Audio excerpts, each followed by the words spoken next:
आज त्यांचा निरोप व शुभेच्छा समारंभ. आज हा क्षण मंगल मांगल्याचा, ज्ञानयात्रेला मार्ग दर्शविणाऱ्या सुवर्ण स्तंभाचा. सरांसाठी काय बोलू कसे बोलू काहीच कळेनासे झाले आहे. कारण मला या प्रशालेत येऊन 2 वर्षे झाली आहेत आणि या 2 वर्षांमध्ये माझ्यावर सर्वात जास्त प्रभाव पडला तो माननीय नगरकर सरांचा. सर हे सर्वगुण संपन्न अष्टपैलू व्यक्तिमत्व. सर म्हणजे एक उत्कृष्ट लेखक, एक उत्कृष्ट मुख्याध्यापक, एक असे अनेक भूमिका साकारणारे अष्टपैलू व्यक्तिमत्व. आपल्या शाळेत कोणत्याच गोष्टींची कमतरता नाही किंवा कोणत्याच गोष्टींची कमतरता नाही. आपल्या प्रशालेत 18 कलागुण कौशल्य ही संकल्पना सुद्धा सरांचीच. आणि या कलागुण कौशल्यांमुळे माझ्यातील गुणांना वाव मिळू शकला. त्यामुळे मी सरांचे मनपूर्वक धन्यवाद देते.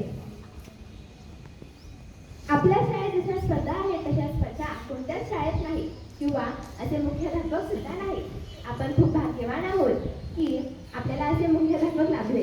2 वर्ष का होईना मात्र लाभले आणि हा सरांचा सहवास आयुष्याला बऱ्याच देणारा ठरेल. सर कसे आहे हे सांगण्याची गरज नाही, कारण ते त्यांच्याकडे पाहता क्षणी ते हृदयात एक सकारात्मक भावना निर्माण होते. सरांच्या चेहऱ्यात इतका फुललेला असतो की सरांचे पाहून एक दुःखी व्यक्ती सुद्धा स्वतःचे दुःख विसरून जाईल. सर अजून 3 वर्षे तुम्ही आम्हाला हवा होता.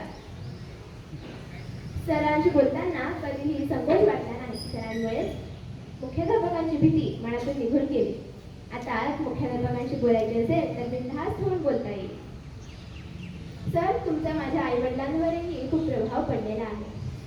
मी माझ्या आयुष्यातील एक अविस्मरणीय अनुभव सांगू इच्छिते.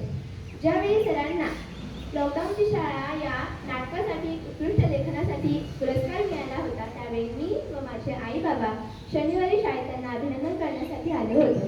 त्यावेळी सरांनी मला मार्गदर्शन व आशीर्वाद दिले की अशीच मोठी होत राहा, यश सुद्धा मिळवत राहा, यशस्वी होत राहा.